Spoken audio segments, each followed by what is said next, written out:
मैं मोबिन अंसारी अंसारी क्लासेस से आज एक बार फिर से पॉलिटिकल साइंस की जो नेक्स्ट टॉपिक चल रहा था, तो हमारा 2 चैप्टर हो चुका था, संविधान सभा और संविधान निर्माण। उसी में आगे हम पढ़ेंगे कि संविधान सभा में अनुसूचियाँ क्या हैं, क्योंकि अनुसूचियों में क्वेश्चन आता है। मूल संविधान और वर्तमान संविधान में क्या अंतर है, हम इन सब के बारे में पढ़ेंगे। तो जैसे कि हम पढ़ेंगे कि मूल संविधान, तो याद रखना है कि मूल संविधान, तो मूल संविधान और वर्तमान संविधान में क्या अंतर है। तो हमें ध्यान रखना है कि मूल संविधान, जैसे यहाँ क्वेश्चन आ सकता है और कई बार क्वेश्चन पूछा गया है कि जब हमारा संविधान बनकर तैयार हुआ तो मूल संविधान में कुल कितने अनुच्छेद थे। तो मूल संविधान में अनुच्छेदों की संख्या थी, अनुच्छेद थे 395। अब यहीं पर प्रश्न आ सकता है कि वर्तमान समय में जो हमारा संविधान है, तो वर्तमान संविधान में मूल अनुच्छेद कितने हैं। प्रश्न आ सकता है कि वर्तमान संविधान में मूल अनुच्छेद, तो जब कभी मूल अनुच्छेद की बात हो तो मूल अनुच्छेद 395। ये क्वेश्चन कई बार आ चुका है कि वर्तमान संविधान में मूल अनुच्छेदों की संख्या तो 395 ही रखनी है। यहीं पर एक बात और जान लेना है कि अगर पूछे गणना के हिसाब से अनुच्छेद कितने हैं, तो गणना के हिसाब से अनुच्छेद बढ़ जाते हैं। इनके हिसाब से हमारे यहाँ मतलब संविधान में जो अनुच्छेद है वह 475।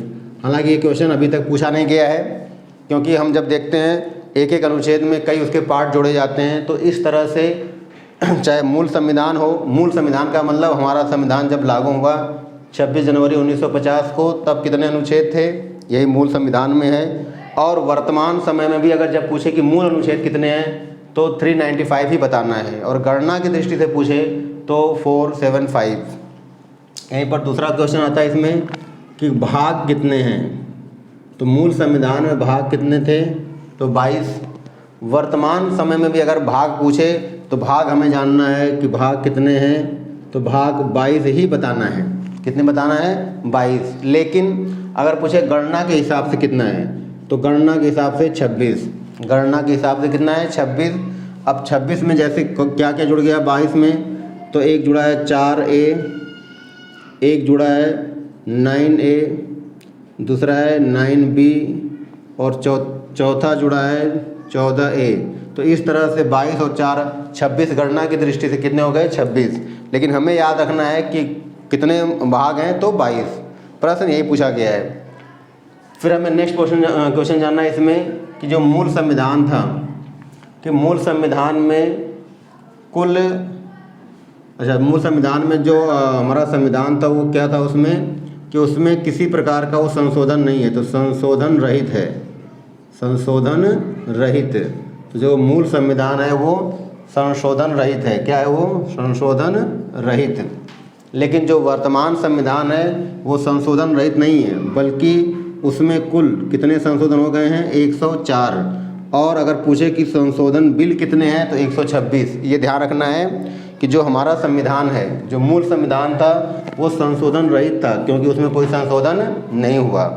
लेकिन जो वर्तमान संविधान है, पूछा जाए कुल कितने संशोधन हो चुके हैं, तो 104 हो चुके हैं। लेकिन प्रश्न आया कि कुल कितने संशोधन बिल लाए जा चुके हैं, तो 126।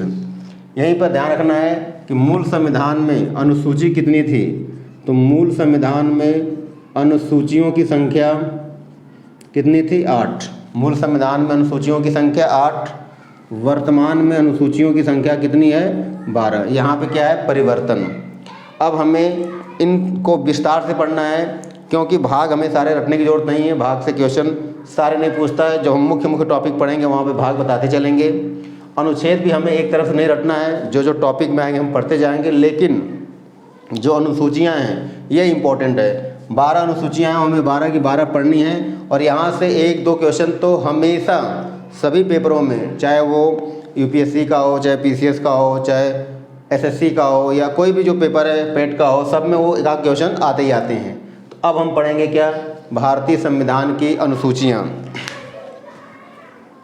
तो भारतीय संविधान में अनुसूचियों की बात करते हैं, तभी हमने कहा कि मूल संविधान में कितनी अनुसूचियाँ थीं, तो 8 वर्तमान समय में कुल कितनी अनुसूचियां हैं? 12। तो हमें जानना है भारतीय संविधान की अनुसूचियां। क्या जानना है? भारतीय संविधान की अनुसूचियां।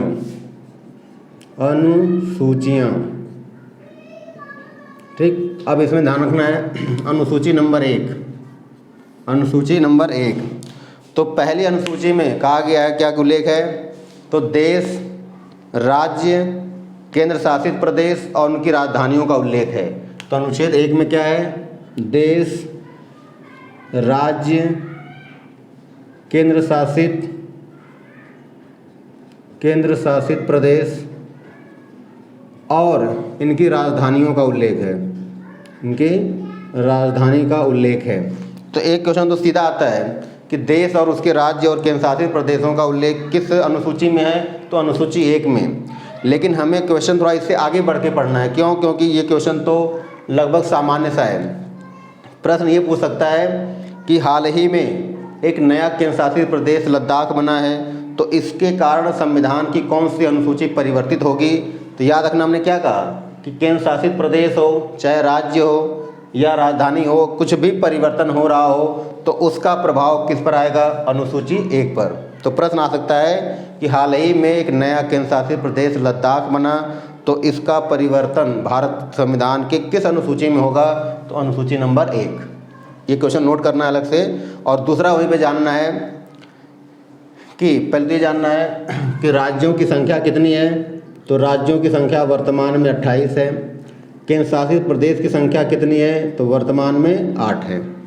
पहले 7 था। 5 अगस्त 2019 को जम्मू कश्मीर को राज्य से हटा करके इसे केंद्र शासित प्रदेश में बदल गया। 2 केंद्र शासित, एक का है J&K जम्मू कश्मीर और दूसरा क्या है? लद्दाख। तो इस तरह से पहले 7 थे, फिर बाद में 2 और जुड़े, तो केंद्र शासित प्रदेशों की संख्या कितनी हुई? 9। लेकिन यहीं पर फिर जानना है कि 26 जनवरी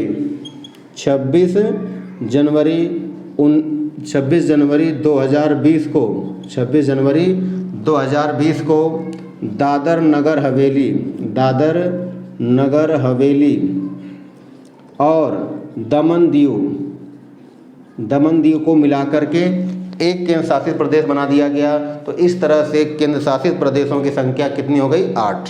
हमें ये याद रखना है क्योंकि अलग से क्वेश्चन आ सकता है कि दादर नगर हवेली को कब मिलाया गया? तो 26 जनवरी 2020 को।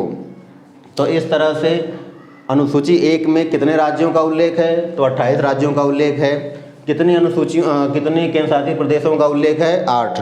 तो इस तरह से क्वेश्चन घुमा के कुछ भी आए कि दादर नगर हवेली और दमन दीव को जोड़ा गया, इसका प्रभाव किस अनुसूची पर है? तो अनुसूची 1। अब हमें जानना है अनुसूची 2। अब अनुसूची 2 में किसका उल्लेख है? तो सबसे याद पहले रखना है कि अनुसूची में जो हमारे सभी प्रमुख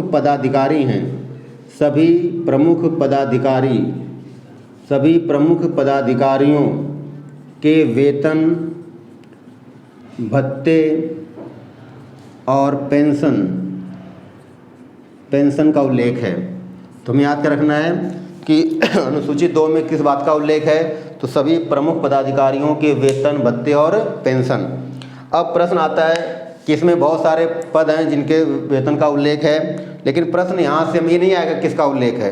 प्रश्न ये आ सकता है कि किसके वेतन का उल्लेख नहीं है। तो अब हमें यहाँ जानना है, एक तो याद रखना है कि प्रधानमंत्री, उसके साथ साथ उपराष्ट्रपति, कौन? उपराष्ट्रपति, इनके वेतन भत्ते का उल्लेख अनुसूची 2 में नहीं है। अब प्रश्न आता है कि उपराष्ट्रपति, तो याद रखना है कि उपराष्ट्रपति के नाते उनको वेतन भत्ता नहीं मिलता है, बल्कि राज्यसभा का सभापति होने के नाते उपराष्ट्रपति को वेतन भत्ते मिलते हैं। तो हमें यही याद रखना है। इसमें तो लगभग 9 पदाधिकारी आते हैं जिनके वेतन भत्तों का उल्लेख है, लेकिन हमें सीधा सा जानना है कि अनुसूची 2 में किनके वेतन भत्तों का उल्लेख नहीं है। तो ज़्यादातर जो क्वेश्चन आता है उसमें उपराष्ट्रपति का ऑप्शन होता है, तो उपराष्ट्रपति के वेतन भत्ते का उल्लेख नहीं है। और अगर हमें ये जानना है क्यों नहीं है, तो क्योंकि ये इसे जो वेतन भत्ता मिलता है इसे राज्यसभा का सभापति होने के नाते मिलता है। अब प्रश्न करते हैं तीसरी अनुसूची।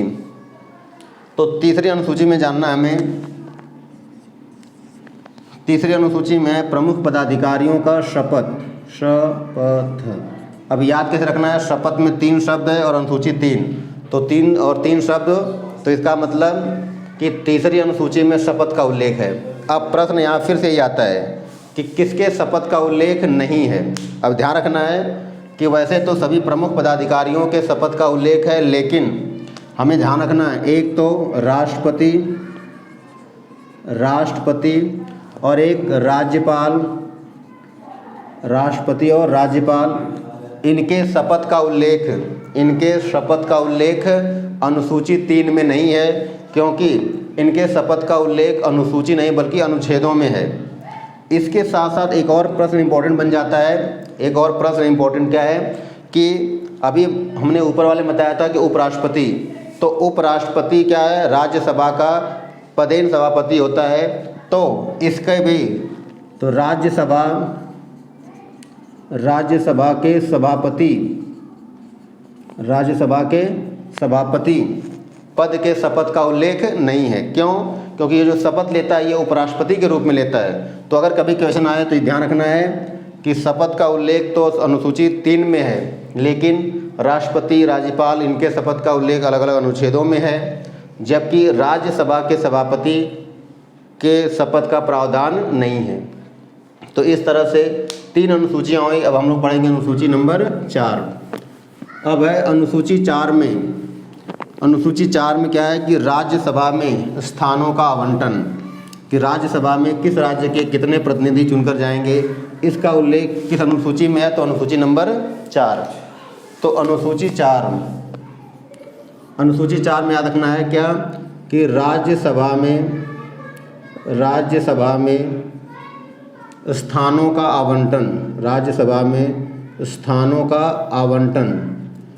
अब क्या मतलब है आवंटन, कि राज्य में राज्यसभा की कुल सदस्य संख्या कितनी है, तो 250 है। वर्तमान में कितनी है, 245 है। हालांकि हम जब राज्यसभा पढ़ेंगे वहाँ विस्तार से पढ़ेंगे, बस ये जानना है कि राज्यसभा में स्थानों का आवंटन का उल्लेख किस अनुसूची में है। और यहीं पर जानना है कि उत्तर प्रदेश, यूपी, जिसमें राज्यसभा में स्थानों की संख्या सबसे ज़्यादा है, कितनी, तो 31। बाकी तो हम जब राज्यसभा पढ़ेंगे वहाँ विस्तार से पढ़ेंगे कि राज्यसभा में सदस्य कितने होते हैं, कहाँ से चुन के आते हैं, उनकी क्या योग्यता है, सब कुछ पढ़ेंगे। तो फिलहाल में यहाँ पे क्या है कि अनुसूची 4 में राज्यसभा में स्थानों के आवंटन का उल्लेख है और यूपी में सबसे अधिक राज्यसभा के सदस्य हैं। अब हमें जानना है अनुसूची नंबर 5।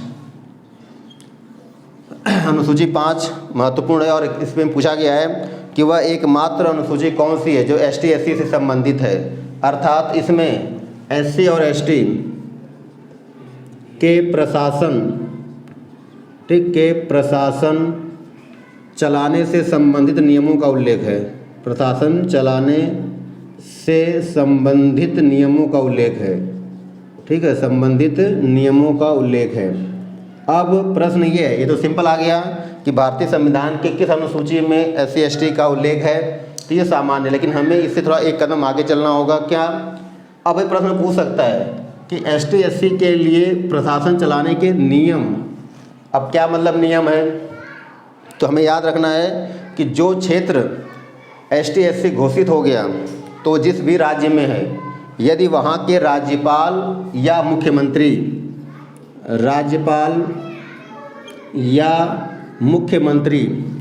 जो भी क्षेत्र ST SC घोषित हो गया, यदि वहाँ के राज्यपाल और मुख्यमंत्री ST SC की अवहेलना करते हैं या उनके कार्य करने पर या उनके कल्याण के लिए ज़्यादा ध्यान नहीं देते हैं, तो ऐसी स्थिति में राष्ट्रपति इनके लिए कार्य करने के लिए एक अलग से पदाधिकारी की क्या करेगा, नियुक्ति करेगा।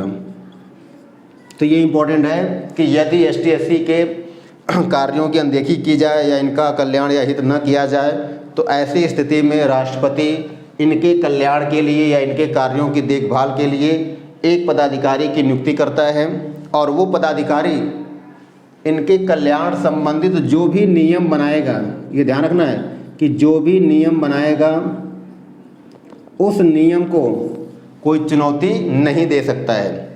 तो ये हमें ध्यान रखना है कि प्रशासन चलाने संबंधी नियम का मतलब कि अगर कोई भी मुख्यमंत्री या राज्यपाल अपने क्षेत्र में रहने वाले एसटी एससी की अनदेखी करता है तो ऐसे क्षेत्र के लिए कानून कौन बनाएगा?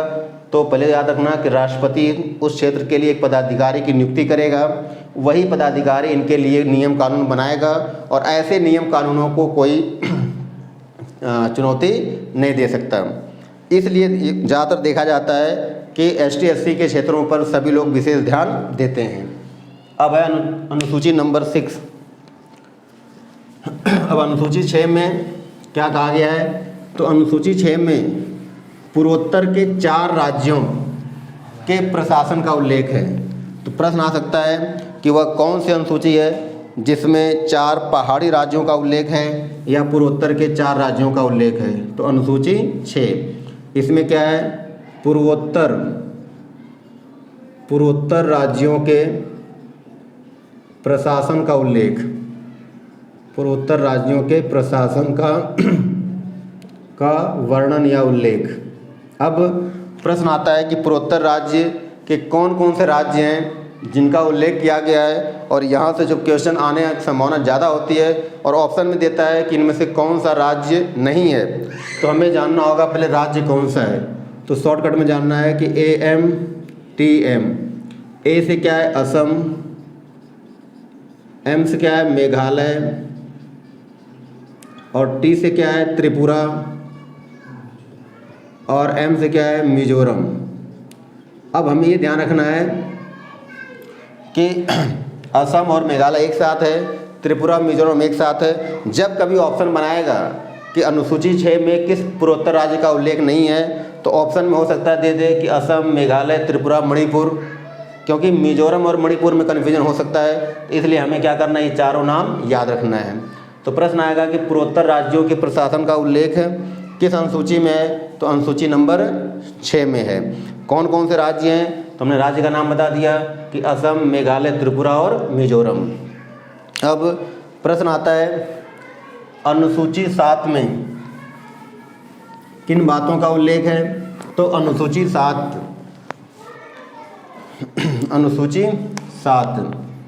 तो 7वीं अनुसूची में क्या है? शक्तियों का बंटवारा या विभाजन। शक्तियों का विभाजन किसके किसके मध्य में? तो केंद्र और राज्य के मध्य में। किसके मध्य में? केंद्र और राज्य। तो प्रश्न आ सकता है शक्तियों का विभाजन केंद्र और राज्य के मध्य में किया गया है, इस बात का उल्लेख किस अनुसूची में है? तो अनुसूची नंबर 7।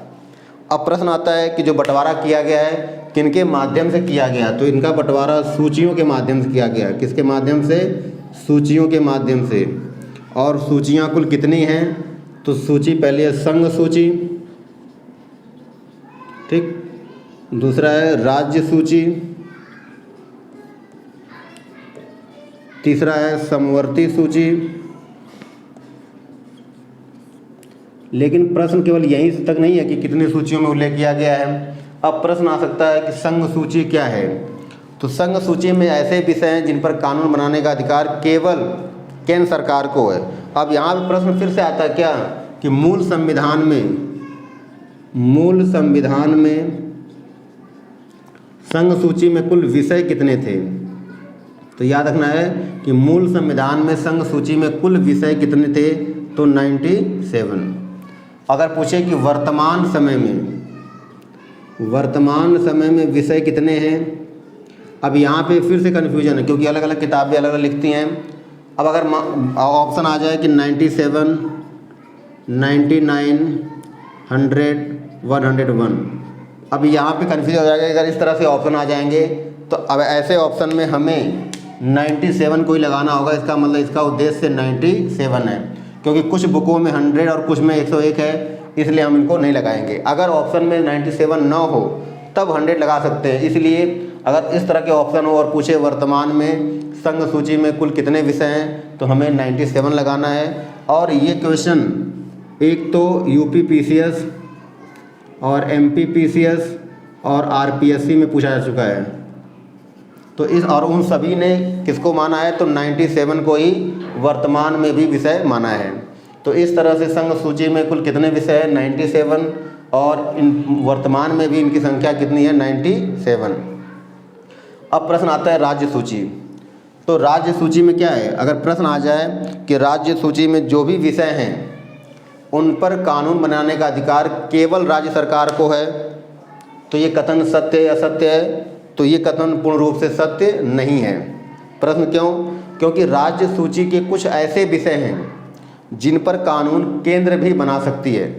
तो हमें इसकी परिभाषा क्या बताना है कि राज्य सूची में ऐसे विषय हैं जिन पर ज़्यादातर कानून तो राज्य सरकार बनाती है, लेकिन कुछ विशेष परिस्थितियों में केंद्र सरकार भी इस पर कानून बना सकती है। तो क्या मतलब है, तो पहले हमें जानना है कि राज्य सूची में मूल संविधान में विषय कितने थे, तो मूल संविधान में विषय थे 66।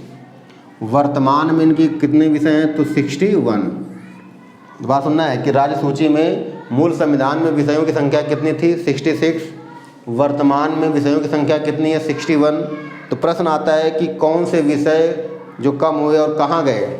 तो यहाँ पे याद रखना है, एक तो शिक्षा, दूसरा वन, तीसरा वन्य जीव, चौथा बाट माप, ठीक, बाट माप, और एक है जनसंख्या नियंत्रण, जनसंख्या नियंत्रण।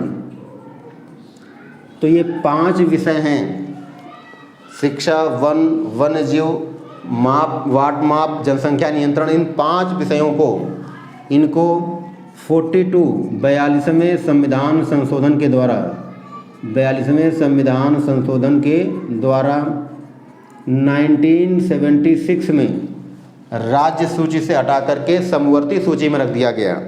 तो कभी प्रश्न आ जाए कि 1976 से पहले शिक्षा किस सूची का विषय था, तो राज्य सूची का, और पूछे कि इस समय शिक्षा किस विषय का किस सूची का विषय है, तो समवर्ती सूची का। तो याद रखना है, इस पे अलग से क्वेश्चन आया हुआ है, पूछ सकता है कि वन्य या वन्य जीव क्या नाम है, कौन से संशोधन के द्वारा समवर्ती सूची में रखा गया, तो 42वें। अब हमें प्रश्न ये जानना है कि राज्य सूची के वे कौन कौन से विषय हैं या वो कौन कौन सी परिस्थितियां हैं जिन पर केंद्र सरकार कानून बना सकती है। अब इसे हमें जानने के लिए जानना होगा कि 4 ऐसी परिस्थितियां हैं, 4 ऐसी परिस्थितियां हैं जिन पर राज्य सरकार केंद्र सरकार राज्य के विषय पर कानून बना सकती है। अब इसमें सबसे पहले ध्यान रखना है, हमने कहा कितनी परिस्थितियां हैं, तो 4 परिस्थितियां हैं जब केंद्र सरकार राज्य सूची के विषय पर कानून बना सकती है। इसमें जो पहली परिस्थिति है आर्टिकल 249, दूसरा है 250, तीसरा है 252 और चौथा है 253। रुकना, थक गया। तो जैसा मैं बता रहा था कि कुछ ऐसे विषय हैं राज्य सूची के जिस पर केंद्र सरकार भी कानून बना सकता है। तो हमने कहा कि इसके अनुच्छेदों का उल्लेख क्या है, 249, 250, 252 और 253। अब जानना है कि 249 में कहा गया है कि राज्य सूची के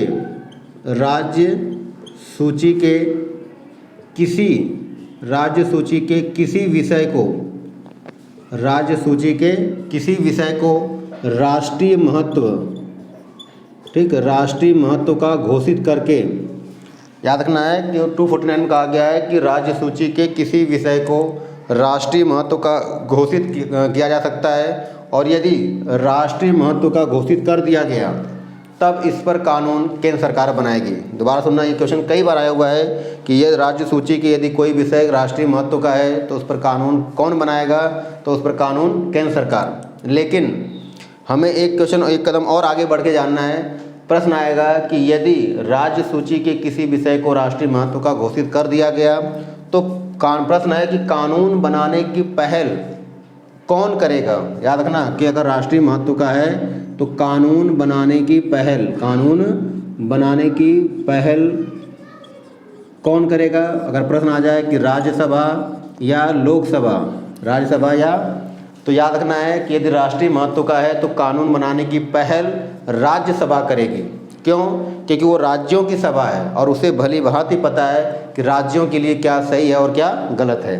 तो हमें ये याद रखना है कि कानून बनाने का पहल या कानून बनाने की पहल कौन सबसे पहले करेगी? तो राज्यसभा। तो ये हो गया आर्टिकल 249। आर्टिकल 250 इसमें कहा गया है कि यदि देश में आपातकाल लगा हो, क्या लगा हो? आपातकाल। और आपातकाल कौन सा? आर्टिकल 352। यदि देश में आपातकाल लगा हो तो ऐसी स्थिति में भी राज्य सूची के विषय पर कानून कौन बनाएगा? तो केंद्र सरकार। तो दूसरा अनुच्छेद क्या हो गया? 250 कि यदि आपातकाल लगा हो और आपातकाल कौन सा हो? 352 के तहत हो, तो ऐसी स्थिति में राज्य सूची के विषय पर कानून कौन बनाएगा? केंद्र सरकार। आर्टिकल 252 में कहा गया है कि दो या दो से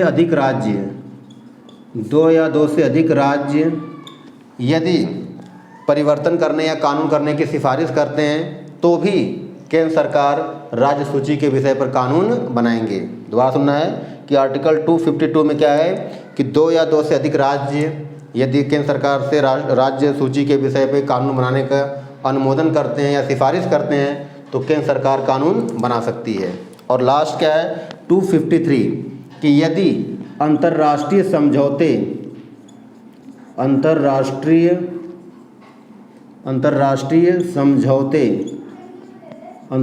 समझौते या संधि हो, यदि कोई अंतर्राष्ट्रीय समझौते या संधि हो तो इस दौरान भी राज्य सूची के विषय पर कानून केंद्र सरकार बना सकती है।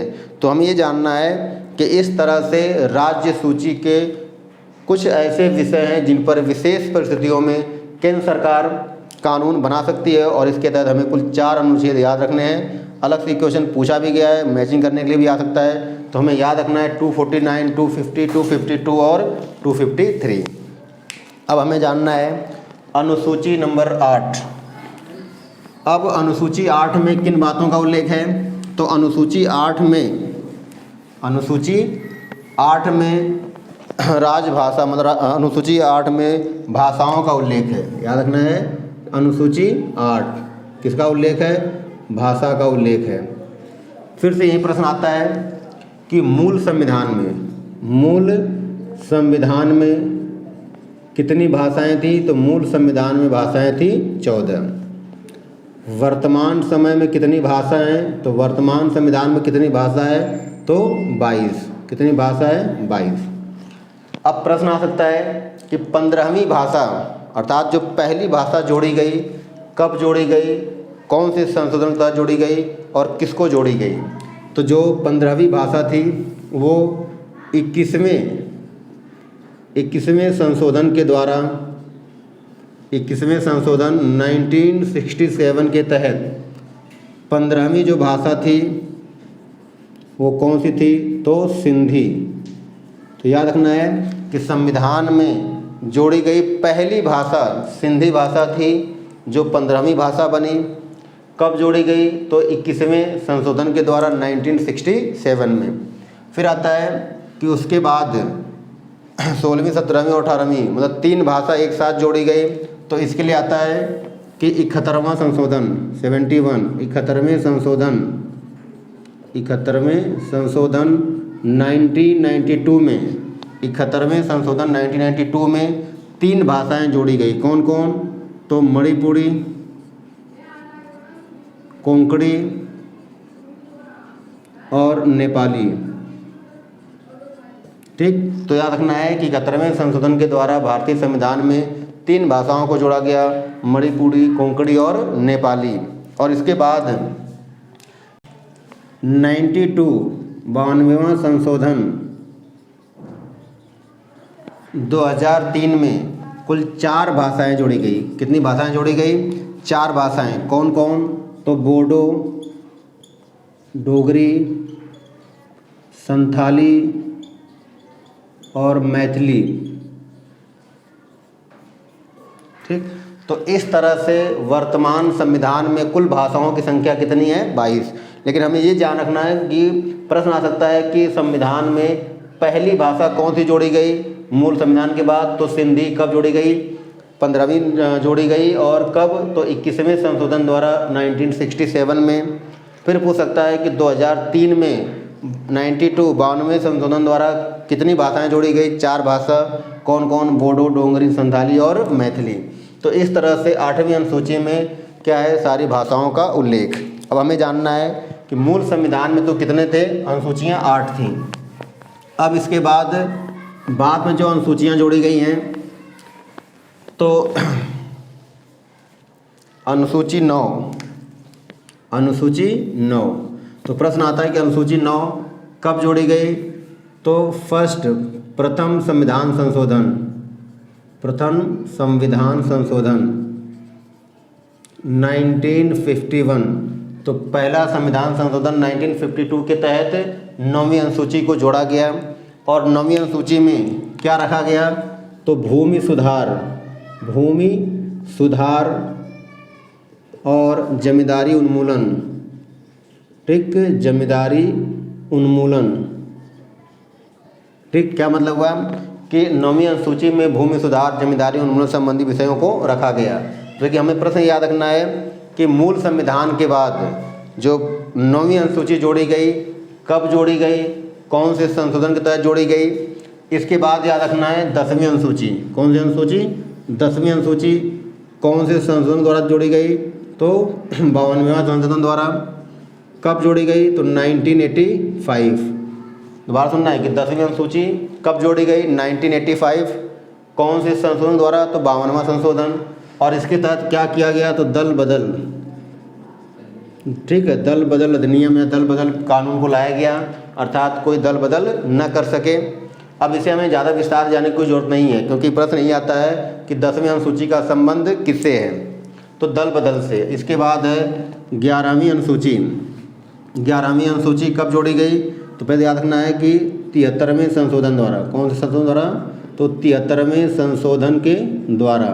कब जोड़ी गई? तो 1992 में। किससे संबंधित है? तो पंचायती व्यवस्था से। किससे संबंधित है? पंचायती व्यवस्था।